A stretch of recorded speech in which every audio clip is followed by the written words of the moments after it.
Salut à tous, aujourd'hui on se retrouve pour une vidéo très particulière. Donc la première partie ça va être le second match de la semaine 3 donc de GA contre Aima Smakia. Donc ça veut dire clairement je vais te gifler. Bien choisi, c'est assez sympa. Et en fait il a JML et JMK, mais il a JMK non ult. Et s'il est là, c'est pas pour rien, il a un bon classement, un bon lifetime. Et quand j'ai vu son sud, je savais très bien que son JMK non ult était derrière, donc c'était très bien joué. Parce que comme j'ai pas Gas et que son Rex est très bien modé, je peux pas le faire en DR, même avec Throne, même avec Watt, ce qu'on veut, je peux pas le faire. Et du coup, je suis obligé, dans un sens, d'utiliser SE et deux autres sites qui encaissent un peu, parce que solo SE gas, ça ne passe pas, étant donné que quand on va le link, il va perdre sa protect, donc se mettre à genoux très très vite, il va se relever et commencer à faire extrêmement mal, et comme les autres ne sont pas des Jedi, on ne gagne pas notre ulti assez vite pour rectifier tout le monde. Et donc, je me dis, c'est pas grave, j'avais déjà vu un ou deux trucs sur YouTube pour counter JMK non-ult, qui était possible.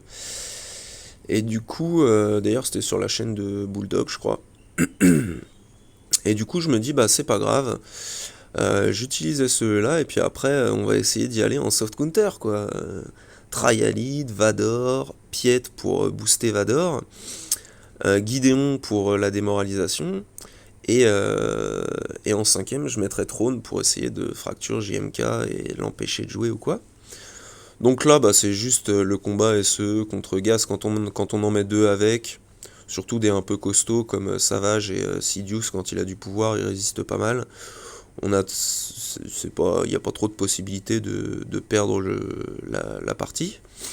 Juste, vous allez dans 90% des cas perdre les deux mecs que vous avez autour d'SE. Donc là, il s'est relevé. Pan, voilà, fin pour Sidious. Fin pour Gas, bon 55 bannières, c'est pas ouf, mais ça se prend, ça passe.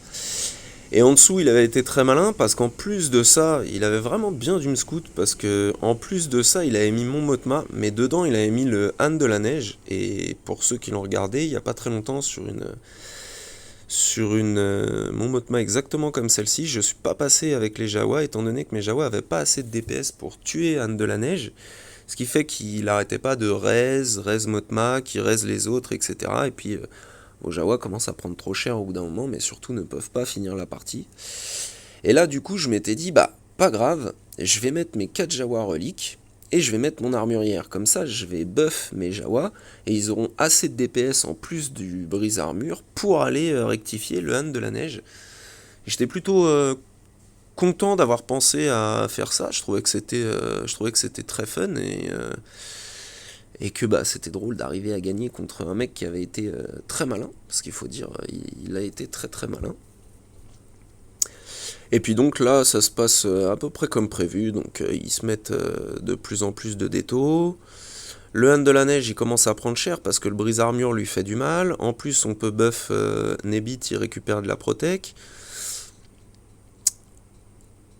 Là, on va aller booster l'ingénieur Jawa parce qu'en plus sur sa basique il ajoute un déto. Donc quand on va faire la troisième avec l'armurière, on va appeler les deux qui sont buff. Et boum.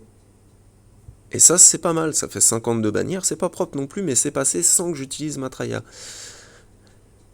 Et donc derrière, on va aller voir et oh surprise, il a JMK derrière. Mais que c'est une surprise. Donc je réfléchissais quand même un peu, parce qu'en cinquième, souvent, c'est un tank, mais je trouvais plus judicieux d'avoir Trône dedans, pour la fracture, tout simplement. Euh, donc on mettra Yalid pour ce qu'elle apporte, surtout à Vador, pour l'esquive des critiques, etc., parce qu'il faut pas que Vador meure. Piet pour booster Vador, étant donné que quand les Empires jouent, ils gagnent des stacks, et ils frappent de plus en plus fort. Gideon pour la démoralisation, donc qui empêche de taper fort, donc Même quand ils vont crit, ce sera pas fou. Là, il a mis du 6000 Anakin, c'est juste ouf. Et j'ai mis Throne pour justement donc fracture JMK. La... Ce qui va jouer sur Vador, contrairement à d'habitude, c'est pas le lancer de sabre, c'est pas les dots, c'est la basique, parce que la basique, comme ce sont des Jedi, même s'ils ont un buff de ténacité, l'ability block passe, sauf que là je fais une grosse erreur. Pour pas que j'ai qu'à taunt, il aurait fallu que je donne d'abord à Traya pour l'isoler, puis ensuite dispel avec Piet. Donc c'est une erreur qui me coûte cher. Du coup, j'ai fracturé GK parce que comme c'était la première fois que je faisais, je me suis dit bah au moins Throne, s'il y passe, étant donné que c'est dans un sens le moins important de la team, c'est pas trop grave, au moins il y en a un de fracture quoi. Donc je vais mettre le marquage à Throne, étant donné que comme je disais, c'est pas vraiment la fracture qui fait tout, c'est surtout le fait que Vador va taper et commencer à gifler les mecs en face quoi. Donc là on fait proc l'espèce de savior on va dire, je sais plus comment c'est sur JMK, sur Anakin en lui lançant le sabre. Et ensuite on essaye de continuer à ability block, en plus C3 dans cette team est assez horrible. Mais fallait tenter, c'était ma seule possibilité. Donc on continue petit à petit, j'essaye de m'appliquer, parce que c'est vraiment la première fois que je fais ce counter. Et donc je regarde vraiment ce qu'il faut que je fasse. Comme c'est Trialid en plus, Ahsoka se suicide petit à petit, ça c'est vraiment pas mal. Mais par contre, il commence à user mes persos, quoi. Là, Gideon est dans le jaune. Lui, c'est un peu plus, il est plus important que Throne dans le counter pour la démoralisation, justement, continuer à les faire taper comme des mouches. C'est très important. Donc là, le fait qu'il tue Throne, c'est pas trop grave. On en a 2 qui sont dans le jaune, c'est vraiment pas mal. Donc l'idéal, ce serait de tuer Anakin, Ahsoka et ensuite de s'occuper de GK. Donc enfin Anakin tombe, donc là je me dis ouais c'est pas mal, je suis à 4 contre 4, on a égalisé en gros, c'est assez propre, c'est cool. Là je réisole Kenobi, hein.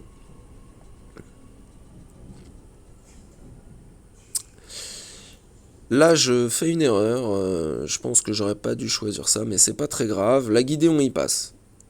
Mais j'égalise encore une fois, ils sont 3 contre 3, je me dis ouais c'est pas mal, faut vraiment que je m'applique, et à ce moment-là en fait, je regarde le temps que j'avais complètement oublié de regarder, et là je me dis c'est pas bon. Il reste 36 secondes à ce moment-là, c'est vraiment pas bon.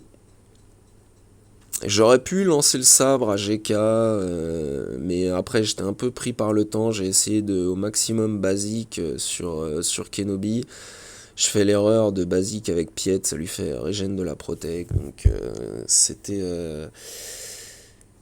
c'est un time out, mais même si j'ai perdu le match, du coup, parce qu'après lui il a attaqué, il a roulé sur tout, j'avais mis SLKR en def, mais il avait JML. Et du coup, en fait, ça amène au principal sujet de la vidéo, c'est que même si je me suis foiré sur ce coup-là, eh ben, c'était très cool de tenter un JMK non ulti avec un soft counter. Et comme je le montre là, ce qui me plaît le plus, c'est les counters et les GA. Les 3 quarts de mes vidéos de counter, bon, elles sont pas toutes dans la playlist parce que je les ai créées un peu plus tard, mais c'est quasiment toujours du soft counter. Il y a du Pulp vs JML, du Vador vs Ray, Vador vs tous les GL, Vador vs SLKR. Il y a, il y a, il y a beaucoup de soft et puis le reste, le plus, c'est les GA, parce que c'est les GA qui me plaisent le plus dans ce jeu. C'est un des seuls endroits du jeu où on utilise tout notre roster et tout. Donc là, je vais laisser défiler le match 1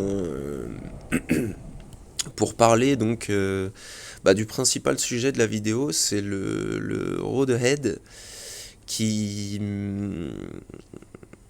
qu'ils ont balancé hier soir.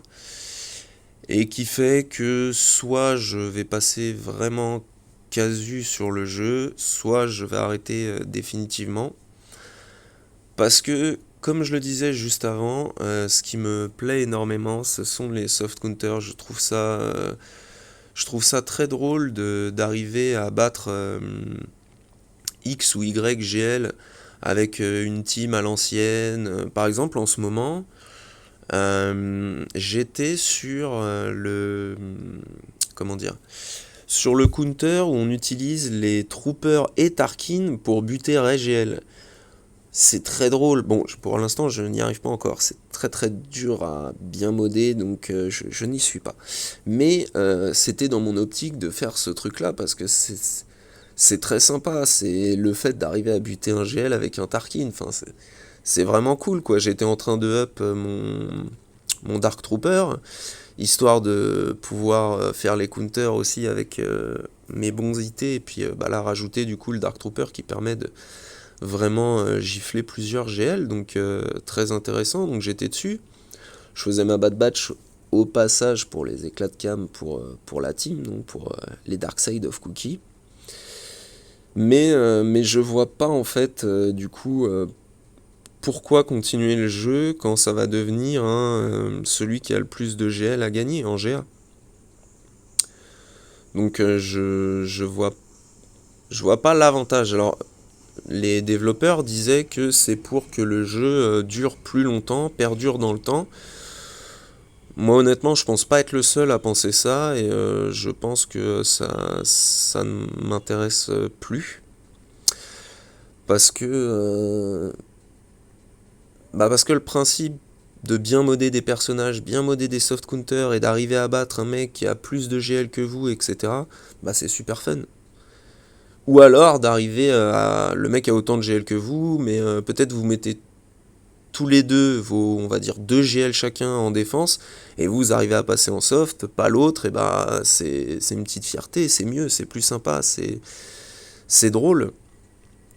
Et là, je vois pas le principe de dire, dès le matchmaking, vous saurez si vous avez gagné ou perdu. C'est complètement débile. Ils vont tellement nerf les soft counters que ils vont rendre les R8 à ceux qui ont R8 Vador, Watt, Gas et JKL pour les rendre R7. Et si vous voulez le re-R8, bah vous remettrez votre R8, le stuff vous sera rendu. Et encore pire, le Dark Trooper il sera tellement inutile contre les GL vu que ce sera plus possible, et que bah, sans lui en fait on s'en sortait très bien avec les troopers sans le Dark Trooper, qu'ils vont le rendre R5 pour ceux qui l'ont R8, et si vous voulez le re-R8 vous remettrez votre stuff dessus. Mais ils ont clairement dit que en gros ce ne sera plus possible de soft counter un GL. Alors déjà, ça c'est vraiment le point qui me plaît pas du tout. Et puis ensuite, il y a quand même prendre les gens pour des imbéciles. Parce qu'en gros, vous arrivez, et rien que pour Vador, on va même mettre Gas dans le lot, tiens. Pour Vador et Gas, donc qui sont deux non-GL et qui butent le plus de GL, ce sont des versions d'Anakin Skywalker. Et là, en gros, vous allez nerf pour pas qu'il puisse battre, possiblement, le nouveau Anakin Skywalker que vous envoyez, qui est juste un mec qui termine en steak haché à cuit, quoi. Je suis désolé, mais le Vador avec son masque ultra badass, qui étrangle des gens avec la force, qui fait flipper tout le monde, euh, pour moi, il est beaucoup plus impressionnant que le mec qui termine à moitié dans la lave avec plus de bras, plus de jambes et plus de chocolat, quoi. Enfin, je comprends pas déjà l'utilité, et même Gas, parce que Gas c'est, on va dire, la version un peu Clone Wars, et c'est juste le meilleur Jedi du moment, quoi, limite. Donc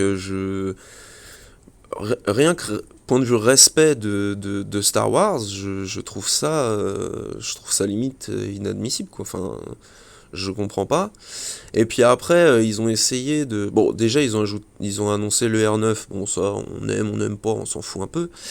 Mais ce qui est encore plus drôle, c'est qu'ils ont annoncé le Maul de la conquête. Alors là, tout le monde est content. Ouais, on va avoir Maul, parce que bon, il y avait quand même, on va dire, moitié-moitié de la communauté qui aurait souhaité un Maul GL, étant donné que bah, les versions de Vador qu'on a techniquement dans le lore Star Wars devraient être mieux que celles qui vont sortir. Et que Maul, lui, par contre, n'est absolument pas respecté, quoi. Il a un lead, bon, si vous lui mettez des modes de l'espace avec une team de l'espace, vous pouvez arriver à buter Gas, mais c'est tout ce que vous ferez, il a rien contre les GL ou les trucs. Donc ils annoncent le Maul Conquête, alors là, tout le monde est content, youpi youpi, on fait une petite danse autour du feu, tout ça, Maul Conquête va sortir, oui, sauf qu'il faut pas oublier quelque chose, c'est qu'à part les gens qui ont au moins un GL, bah la conquête vous la finirez plus en fait, parce que les 2 derniers passages c'est des GL les boss, donc il n'y aura pas de soft counter. Donc le Maul GL vous le verrez jamais, si vous avez 0 GL, et moi je suppose que la conquête va devenir plus dure, pour que seuls ceux qui ont 3, 4, voire 5 ou 6 GL puissent passer tous les trucs et avoir la boîte rouge. Donc la boîte rouge vous pourrez l'oublier, et le Maul vous pourrez l'oublier. Donc ils annoncent un perso qui sera peut-être pas possible à avoir, génial, où tout le monde est content. En plus, ils annoncent qu'il n'y a plus de soft counter, donc les GA et les TW, ce sera très simple, ce sera celui qui a le plus de GL dans son roster ou dans sa guilde aura gagné. Et je pense, au vu de là où les gens ont de l'intérêt, que la GA, peut-être, je dirais 70% des joueurs sont assez fans. Et dans ces 70%, il y en a qui à la fois se démènent et à la fois aiment avoir des soft counters. C'est ce qu'il y a, pour ma part en tout cas, c'est ce qu'il y a de plus drôle. Je trouve que c'est vraiment le plus fun. Donc je comprends pas comment on peut ruiner les 2 aspects du jeu les plus PVP, parce que l'arène c'est pas du PVP, hein. Clairement, être dans votre char d'arène pour s'arranger avec des mecs, pour être premier, etc., sinon les gars passent leur temps à vous lyncher, ça s'appelle de la triche dans tous les autres jeux, hein. Ça s'appelle cheater, mais c'est accepté, c'est mis en place, donc soit on accepte et on le fait, soit on le fait pas du tout. Pour moi, c'est pas du PVP. Là, c'était vraiment du PVP dans le sens où les TW, déjà, c'est en train de devenir moins un vrai PVP, parce que comme il y a de plus en plus de GL, il y a de moins en moins de teams non GL, donc vous utiliserez pas tout votre roster quoi qu'il arrive. Tandis que les GA, comme ils avaient augmenté le nombre de teams, vous utilisez plus ou moins tout votre roster, même des trucs qui étaient G11, G10, voire moins, pour essayer de gratter certains points, machin, ce qu'il apporte dans une team, faire des trucs. En fait, on est passé de utiliser son cerveau à juste utiliser une calculatrice. Là, fallait se creuser la tête pour faire un truc, même si j'ai pas réussi pour counter le JMK par exemple, et ben là c'est juste dès le matchmaking, vous compterez, il a 1, 2, 3 GL, moi j'en ai 1, 2, j'ai perdu. Vous pouvez mettre ce que vous voulez en def, on s'en fout, vous aurez perdu. Et dans les TW, ce sera la team en face à 850 GL, nous en avons 825, nous avons perdu. Donc foutre en l'air 2 des aspects où on utilise quand même le plus de teams, où les GA, il y avait du stream, donc c'est s'entraider, enfin pour certains, c'est s'entraider aussi. Là, il y a juste, ouais, comment je pourrais counter Ray, tu peux me dire vite fait avec Vador, ce sera, comment je peux counter Ray, t'as un GL, non, et bah c'est fini. Ah, c'était génial ma GA, j'ai kiffé, ça a duré 5 minutes, j'ai buté un territoire, le territoire vaisseau et fin. Je vois pas l'intérêt, ils disent que c'est pour faire perdurer le truc. Là, visiblement, dans d'autres...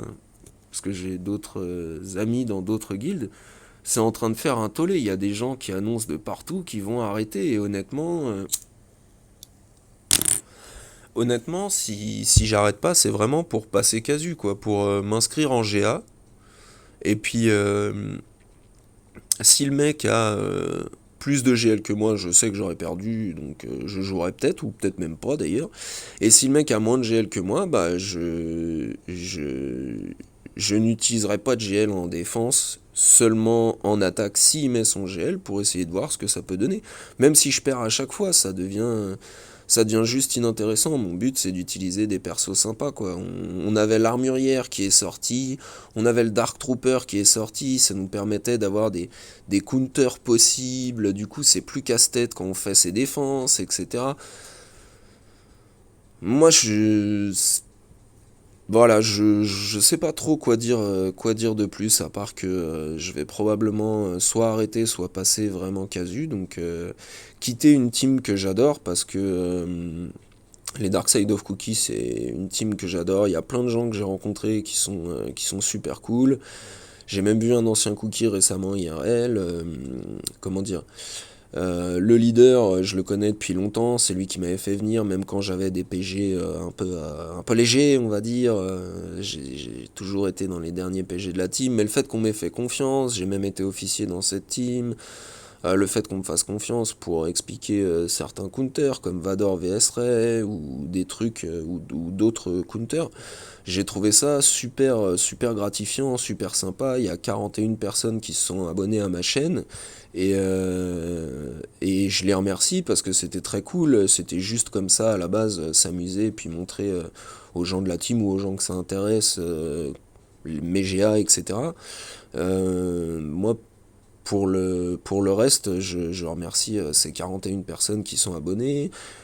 Ça m'a même donné l'occasion de discuter avec Pico, le youtubeur français qui est vraiment cool. Franchement, c'était vraiment des bonnes rencontres sur le jeu. Il y a plein de gens comme les cookies, dans les cookies actuels, il y a Hopla, Blackstar, Nialea, Pekno, tout ça, tous ces mecs-là que j'ai rencontrés, et je dis pas tout le monde, mais parce que sinon ce serait trop long. Mais j'ai rencontré des gens vraiment sympas, c'était super cool, passer des bons moments en stream, rigoler sur un jeu. Là, je, je vois pas vraiment comment ça va être drôle en fait, quoi. Arriver à faire un truc chaud ou expliquer un truc chaud à un des mecs qui est un peu en galère pour taper X ou Y team, bah là il y aura plus, donc c'est. Moi c'est pas ce qui m'intéresse en tout cas, c'est vraiment pas un truc que je cautionne, quoi. Prendre l'excuse de sortir, c'est pour la continuité du jeu. Non, non en fait, non. C'est pas pour la continuité de rien du tout. Il y a la moitié des gens qui risquent, enfin, pas la moitié, mais pas mal de monde qui risque de quitter le jeu. Je vois pas en quoi la continuité n'est pas brisée. Enfin, désolé, un petit café clope en même temps, ça fait pas de mal. Mais voilà, en gros, pour mon ressenti personnel, alors dans un sens, c'est vrai que c'est dommage d'arrêter comme ça, d'aimer Star Wars, d'aimer sa team, d'aimer Star Wars Galaxy of Heroes, même si par le passé, il nous avait laissé quand même déjà quelques indices.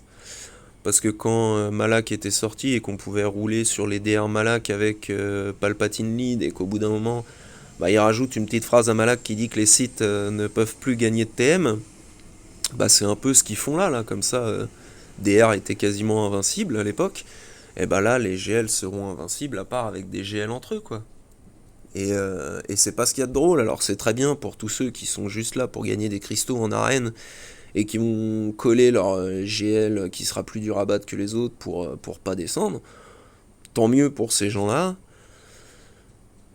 Moi, ça m'intéresse pas, même si, oui, certes, je suis dans mon chart d'arène, je prends 500 cristaux presque tous les jours, j'ai beaucoup aimé un shardmate GNP qui m'a permis de tester plein de counters, ça c'était vraiment le côté fun, mais sinon les 500 cristaux, je les fais juste pour pouvoir aller m'amuser avec, comme je disais, là j'étais sur le Dark Trooper, bah, je l'ai retiré de mes favoris, quoi, je vais pas farm un soldat de l'Empire, qui est devenu inutile parce que s'il ne peut pas counter de GL, en fait, il n'apporte rien à la team parce que la team est déjà beaucoup trop forte sans lui pour le reste.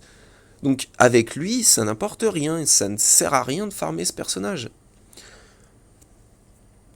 Les En gros, ils vont plus faire une classification des teams, quoi. Parce que ce qu'il faut pas oublier, c'est qu'à côté de ça, par exemple, Gas va être beaucoup plus fort euh, sur des teams non GL. Parce qu'il va être boosté de l'autre côté, en fait. Il y a pas que le fait qu'il qui ne batte pas de GL, il y a aussi le fait que il va être beaucoup plus fort contre des teams non GL. Enfin bref, tout ça pour dire que voilà, si dans un mois, comment dire, la communauté n'a pas réussi à faire changer d'avis les développeurs parce que dans beaucoup de teams c'est en train de mettre un beau bazar et du coup peut-être qu'ils feront marche arrière, c'est possible. Mais si dans un mois le truc sort comme ça, malheureusement, malgré que j'aime les Dark Side of Cookie, j'aime Star Wars Galaxy of Heroes, bah personnellement je deviendrai soit casu, soit j'arrêterai complètement.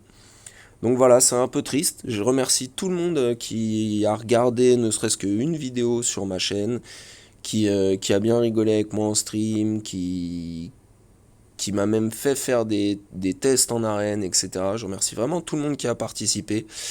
Et puis je vous souhaite un bon jeu à tous pour ceux qui continuent, parce que pour ceux qui continuent, bon jeu à tous. Allez, salut!